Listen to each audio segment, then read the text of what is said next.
En esta ocasión les voy a compartir un material sobre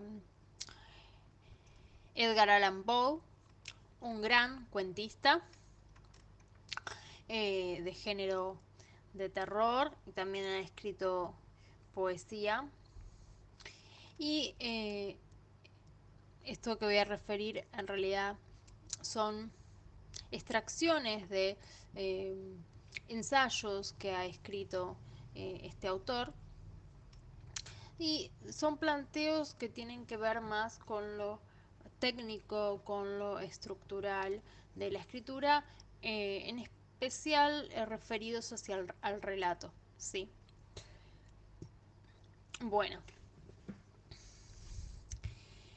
el primer punto refiere a cómo iniciar eh, a escribir un relato, ¿no? Entonces él dice: en la manera habitual de estructurar un relato se comete un error radical. El autor se pone a combinar acontecimientos sorprendentes que constituyen la base de su narración y se promete llenar con descripciones, diálogos o comentarios personales todos los huecos que a cada página puedan aparecer en los hechos. Por mi parte, prefiero comenzar con el análisis de un efecto. Me digo en primer lugar, de entre los innumerables efectos de que son susceptibles el corazón, el intelecto, el alma, ¿cuál elegiré en esta ocasión? Bueno, esta es una propuesta interesante. Poe tiene un modo particular, bueno, una estética propia para narrar, ¿no? Y él remarca la cuestión eh, del efecto, ¿no? De lo que le produce a los personajes la situación de los hechos que acontecen en sus relatos. Es una opción interesante para empezar a contar una historia, para iniciar también a construirla incluso antes de escribirla, ¿no? Y lleva unido también el trabajo profundo con el ambiente, ¿no? Para construir ese efecto.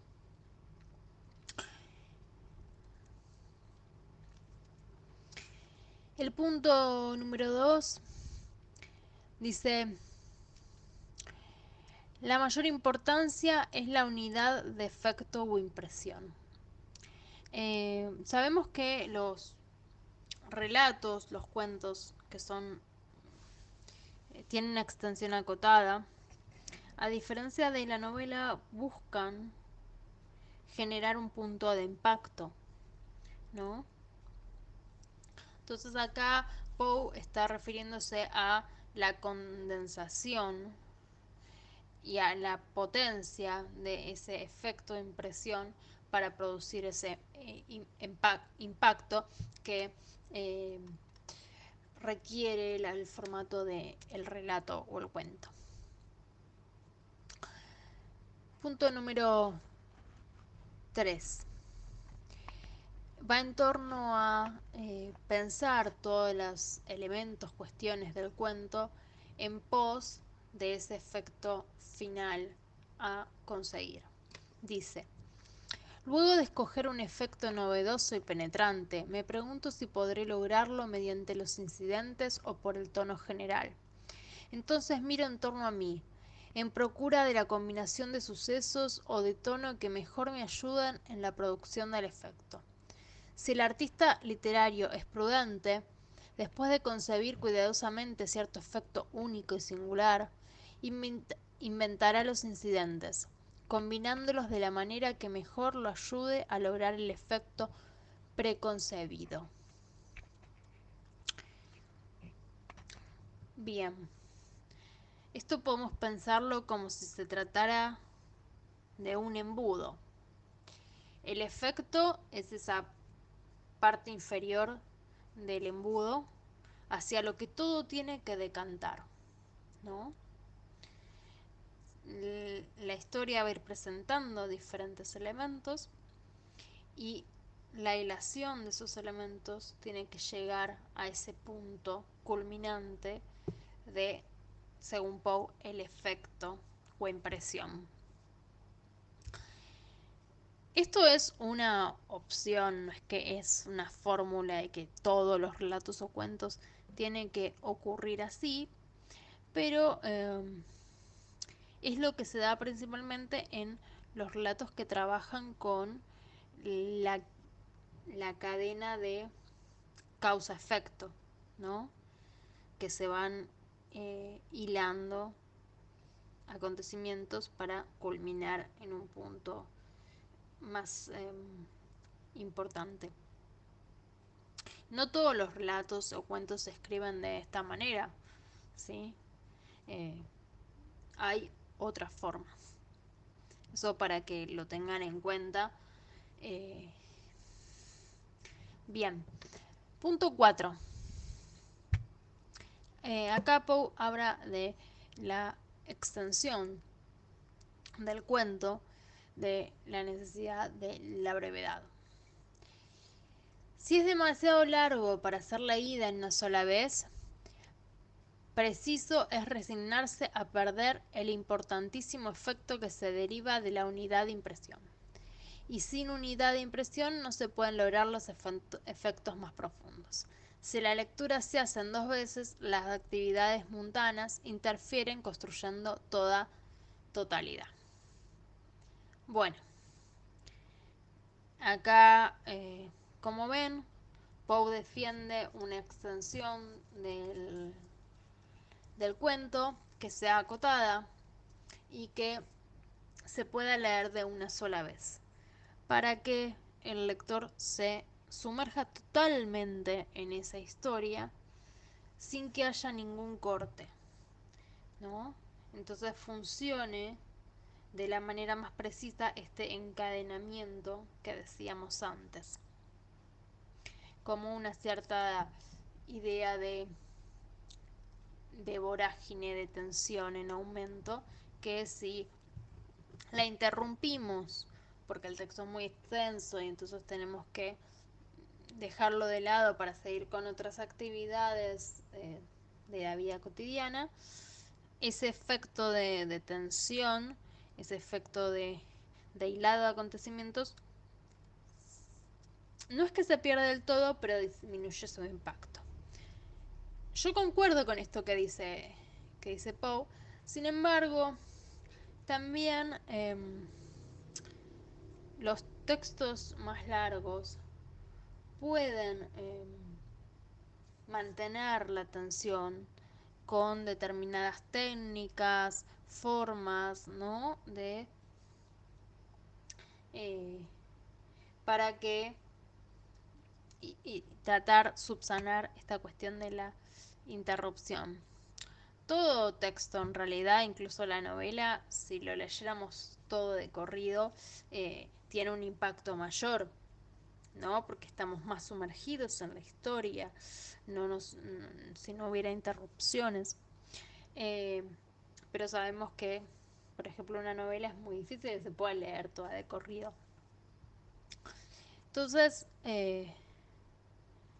si uno va a escribir un texto más extenso que por ahí no se pueda leer en una sentada, hay que tener en cuenta que va a haber que reforzar la atención cada determinada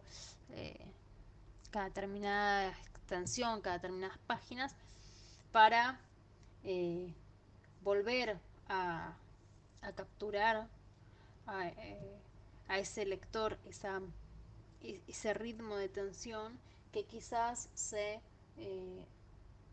interrumpió por que no era posible leerlo todo de corrido. Bien, el punto número 5 habla de el opuesto, de que el texto no debe ser excesivamente breve. Dice, cierto grado de duración es indispensable para conseguir un efecto cualquiera. Aludo a la breve narración cuya lectura insume entre media hora y 2. La brevedad extrema degenera en lo epigramático. El pecado de la longitud excesiva es aún más imperdonable. El cuento breve permite al autor desarrollar plenamente su propósito, sea cual fuere. Durante la hora de lectura, el alma del lector está sometida a voluntad de aquel, y no actúan influencias externas o intrínsecas, resultantes del cansancio o la interrupción. Bueno, esto es, se agrega a lo que decíamos antes, ¿no? Es una postura de autor. Uno tiene que tenerlo en cuenta a la hora de escribir un cuento, un relato. eh, la cuestión de la extensión, tener en cuenta si ello va a causar que pueda ser leído de una sola vez o si se leerá con interrupciones. Bien, punto número 6. Acá Poe habla sobre la estructura del texto y dice, en el cuento, donde no hay espacio para desarrollar caracteres o para una gran profusión y variedad incidental, la mera construcción se requiere mucho más imperiosamente que en la novela. En esta última, la trama defectuosa puede escapar a la observación, cosa que jamás ocurrirá en un cuento. Bueno, hay una ideología, diríamos, o una postura de ciertos escritores de que el cuento requiere mayor precisión que la novela, ¿no? Que por su brevedad se lo observa en más detalle, se, que los errores son más notorios. Yo personalmente no estoy de acuerdo. Considero que para una buena novela esto también es indispensable. Eh, pero bueno, el punto es que es algo que hay que observar, ¿no? La construcción, la, la precisión de todo lo que se ponga en juego, de todos los elementos, eh, es, es muy importante, ¿no? Puede tratarse, en mi opinión, puede tratarse de un libro de 1000 páginas y sin embargo que no sobre ni una sola palabra, ¿no? Que tenga eh, esa precisión, ese cuidado, ¿sí? Bien, punto número 7. Acá habla de el principio, a diferencia de cuando hablaba antes que se refería al cómo se empezaba a gestar una historia, acá se refiere específicamente a cómo empieza el texto escrito. Y dice, si su primera frase no tiende ya a la producción de dicho efecto, quiere decir que ha fracasado en el primer paso. Bueno, esto ya un poco lo dijimos, ¿no? Es como esta idea de que todo tiene que tender hacia ese punto culminante y de que nada tiene que sobrar, de que todo tiene que ocupar su lugar preciso. En el punto 8 refiere ahora al final del texto escrito. Dice, la mayoría de nuestros cuentistas parecen empezar sus relatos sin saber cómo van a terminar, y por lo general sus finales parecen haber olvidado sus comienzos. Bien, esto es un error que ocurre con los escritores principiantes, ¿no? De que quizás se dejan llevar por la historia y la historia se va convirtiendo en otra cosa. Entonces, no parece haber congruencia entre el inicio y el final. Lo que hay que hacer en esos casos no es anular el final, sino revisar todo y quizás modificar todo, ¿no? Porque muchas veces esto pasa porque al inicio no estamos seguros de cómo va a ser esa historia, cómo queremos contarla y a medida que avanzamos vamos afianzándola más. Entonces, no hay que descartar la última parte por no coincidir con la primera, sino al contrario, yo diría que hay que ir a revisar a la primera, ¿sí? Para ver, y tienen que llegar a una conjunción, a un equilibrio, pero va a estar dado por cuáles sean las intenciones del autor. Yo creo que ese es el punto para determinar cuál es la forma que debe quedar, ¿no? Si es con la que se empezó a escribir o con la que se finalizó a escribir. Por lo general suele ser con la que se finaliza, pero va a depender de lo que quiera el autor.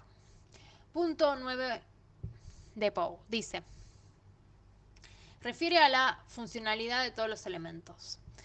No debería haber una sola palabra en toda la composición cuya tendencia directa o indirecta no se aplique al designio preestablecido.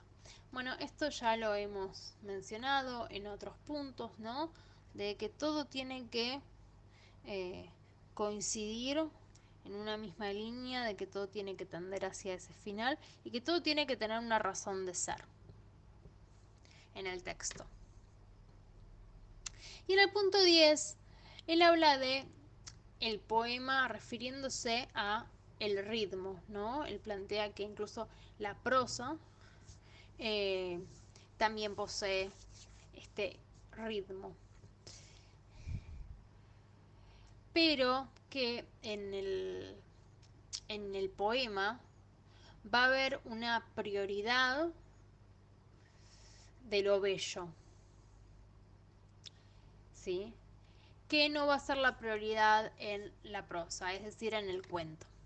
Dice, el autor que en un cuento en prosa apunta puramente a lo bello, se verá en manifiesta desventaja, pues la belleza puede ser mejor tratada en el poema. No ocurre esto con el terror, la pasión o multitud de otros elementos. La poesía, a veces, la poesía también puede narrar una historia. Tenemos el género de poesía épica, ¿no? Con Homero, la Ilíada y bueno, otros más contemporáneos y otras formas de poesía que narran una historia. Incluso Poe escribió El Cuervo, que es un poema, pero que cuenta una historia. ¿Cuál es la diferencia entre poema y prosa y relato? ¿No? Esa es una pregunta que muchas veces surge. Y no se trata de que uno esté en formato verso y otro esté en formato narrado, porque también ocurre que los que los que existe el poema en prosa. Entonces se trata de que en el poema se trabaja más con la palabra, con la belleza, la estética de la palabra, que en la narración, que se enfoca más a la historia. Bueno, hasta acá el decálogo de hoy. Espero que les haya gustado. Si es así, denle like y déjenme sus opiniones en los comentarios.